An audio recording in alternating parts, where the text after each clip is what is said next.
खास प्लानिंग से किया गया। इस पूरे मामले को गुप्त रखने की हिदायत भी राजू लंबू ने इस दौरान दी।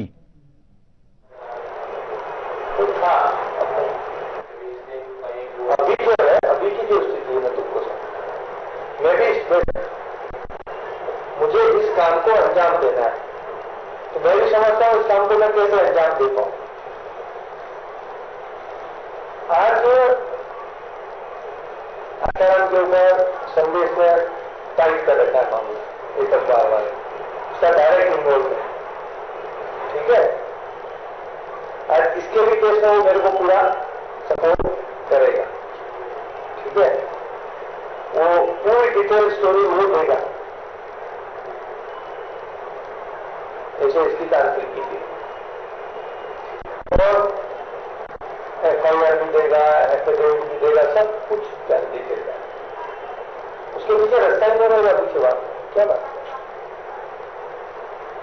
और मैं चाहता हूं एफिडेविट और FIR वो गुप्त,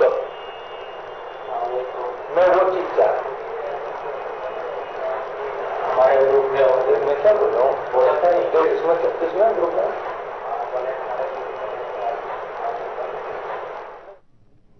जी हाँ, हम आपको दिखा रहे हैं किस तरीके से एक इतनी बड़ी साजिश का पर्दाफाश किया गया है, किस तरीके से यह शख्स राजू लंबू नाम का यह शख्स जो आसाराम बापूजी के साथ 20 सालों तक उनके साथ जुड़ा रहा और उसके बाद उनको बदनाम करने की तमाम जो कोशिशें होती हैं वो की मीडिया में और जुडिशरी को अखबार का सहारा लेकर किस तरीके से बदनाम करने की कोशिश की। इस पूरे मामले में ये जो खुलासा दिखा रहे हैं, जो सीडी हमने आपको दिखाई और जो वो सारी बातें आपको सुनाई जो राजू लंबू ने खुद एडमिट किया है कैमरे के सामने कि उसने किस तरीके से बापू को बदनाम करने की कोशिश की, किस तरीके से पूरी साजिश जो है उस रची। इस पूरे मामले में हमारे वरिष्ठ सहयोगी ज्ञानेंद्र बड़तरिया फोन लाइन पे हमारे साथ जुड़े हैं। जी ज्ञानेंद्र जी, इस पूरे मामले को देखकर आप क्या कहना चाहेंगे?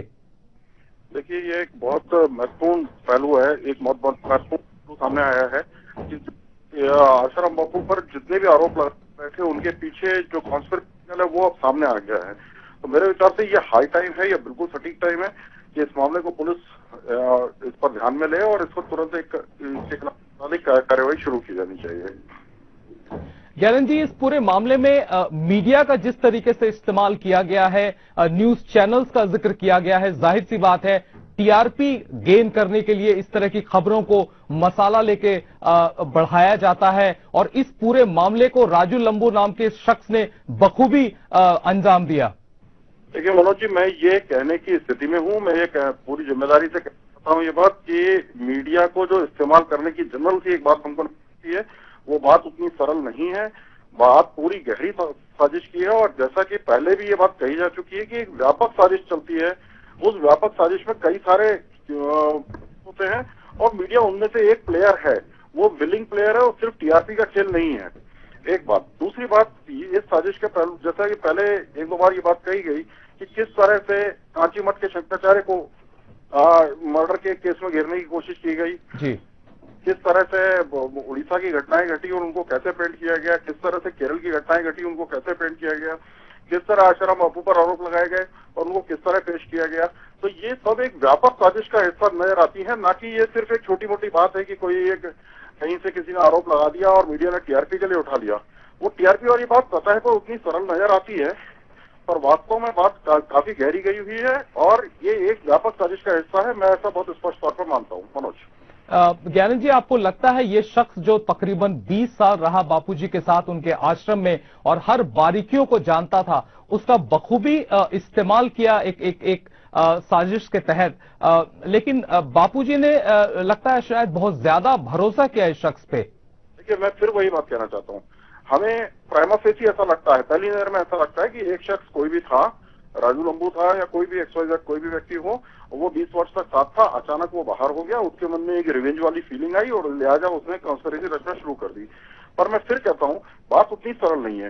सरल बात यह है कि राजू लंबू का आविष्कार किसने किया, राजू लंबू को किसने क्रिएट किया, किसने उसको ये समझाया कि भाई तुझे ऐसे ऐसे करना है और इस तरह से तू एक साजिश कर। फिर साजिश क्यों कर, जैसा कि बहुत सीधी सी बात है कि इस तरह की साजिशें करने में भी बहुत पैसा लगता है, बहुत समय लगता है, बहुत सारे लोग लगते हैं। तो वो सब लोग कौन है? ये एक व्यापक साजिश है। मेरा बहुत, जो आपने सीधी में बात कही, जो बातें सामने दिखाई गई, उनको देख के बहुत स्पष्ट लग रहा है कि ये व्यापक साजिश का हिस्सा है और इसकी पूरी तरह जांच होनी चाहिए।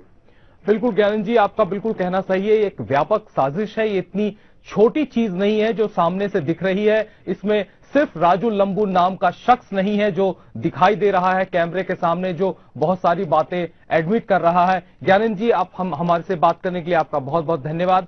फिलहाल जिस तरीके से हम दिखा रहे थे, इस पूरी साजिश में बड़ौदा के बदनाम झोला छाप वैद्य अमृत भाई प्रजापति भी शामिल हैं। राजू लंबू लगातार आश्रम के खिलाफ साजिश रचता रहा। यही वजह रही कि आश्रम की ट्रस्ट ने राजू लंबू से इस्तीफा ले लिया, जिसकी वजह से उसके दिल में बदला लेने की भावना बढ़ गई। मैं वो बच्चा काम करूंगा, मैं अपने देश में बुला के चलाऊंगा। यार मुझे मालूम है कौन किस ग्रुप में है, कौन कैसे वर्क कर रहा है। हमारे को 20 साल का, मैं उनके भी एक आश्रम का ट्रस्टी था, ये वो जानते हैं। उन्होंने मुझको मालूम है कि इसमें ये पीछे 4 चीजें देख रखी है, ये मेरा ये नुकसान कर सकता है, ये सब उनको मालूम है। इसलिए मैं उनके लिए कहते तुम क्या कह दिया, तो खड़ा है, तुमको पहचान भी नहीं जाएंगे ये आश्रम में रहता था, पहचान जाएंगे।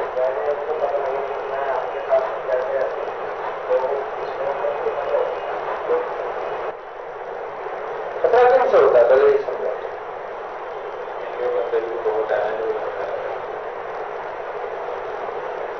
तो अभी केस की बारीकी को कुछ भी नहीं समझो, और कोई उतावला है तो 2 दिन हुए यार, 2 दिन में ऐसे तुम उतावले हो जाओगे तो बात होती कर सकते हैं। हाँ ये बिल्कुल कर सकते हो, मैं तो तुमको बता रहा हूँ, मैंने इसलिए कहा टाइम लेके आया, उतावल में मैं कोई काम नहीं करता। अमृत भाई उतावल में काम करता है, मैं उतावल में नहीं काम करता। तो बहुत सोच समझ के एक एक कदम फूक फूक के 4 जगह मेरे जो है मिलने वाले, जो जुडिशियरी में है, जो इस लाइन के महामहिम है, उनसे सलाह लेके एक कदम कदम पे बढ़ता हूँ। पहले टाइम जाना जाए, जहाँ हमारे को 2005 से 2008 हो गया, 3 साल चले गए, कौन सी हमने कंप्लेंट, लेकिन तो 3 दिन बाद हो जाएगी, क्या हो जाएगा, कुछ हो जाने वाला है।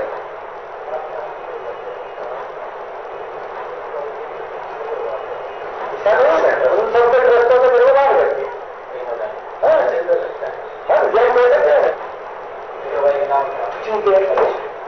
ठीक है, मैं कुछ नहीं कर सकता ना।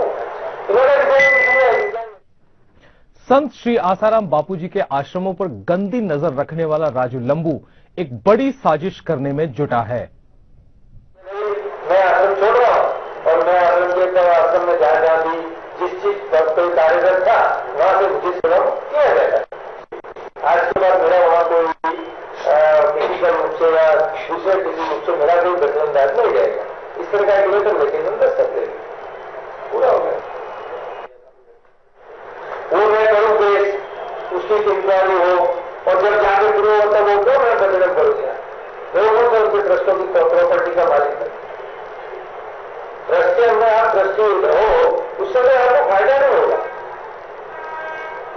क्यों कि ट्रस्ट की प्रॉपर्टी ऑलवेज सरकारी प्रॉपर्टी, उसको आप बोल ही नहीं सकते। जब आप ट्रस्ट को खींच नहीं सकते तो क्या कर लोगे, क्या लड्डू लोगे उसमें उनके बाद सरकार प्रॉपर्टी ले रही है, गवर्नमेंट प्रॉपर्टी। ये मंदिर जो पुराना होता है वो किसके हो जाए, ये मंदिर को दिखाया बराबर, और वो उससे संभले नहीं। और लोकल लोग जैसे अभी पूरे आश्रम हिंदुस्तान में 100 आश्रम में 50 आश्रम ऐसे हैं जहां कोई इनके संभालने वाला नहीं होगा, तो क्या होगा, गवर्नमेंट क्या करेगी, उसको बंदी कर देगी। और जमीन तो सरकारी हो गई ना, या ट्रस्ट की है, ट्रस्ट का कोई मालिक नहीं है तो उसका मालिक सरकार है। समिति वाले क्या करेंगे, उनके राइट्स ही नहीं है उनके पास, उसका अंदर इन्वॉल्वमेंट ही नहीं है केवल। जो 5 ट्रस्टी उनमें से आधार मर गया, नया कहीं चला गया, सुरेश कहीं अलग बैठा है, कोई अलग बैठा हुआ, कोई आदमी है नहीं जो ट्रस्ट की लिस्ट में था, तो क्या करोगे आप, पूरा हो जाएगा।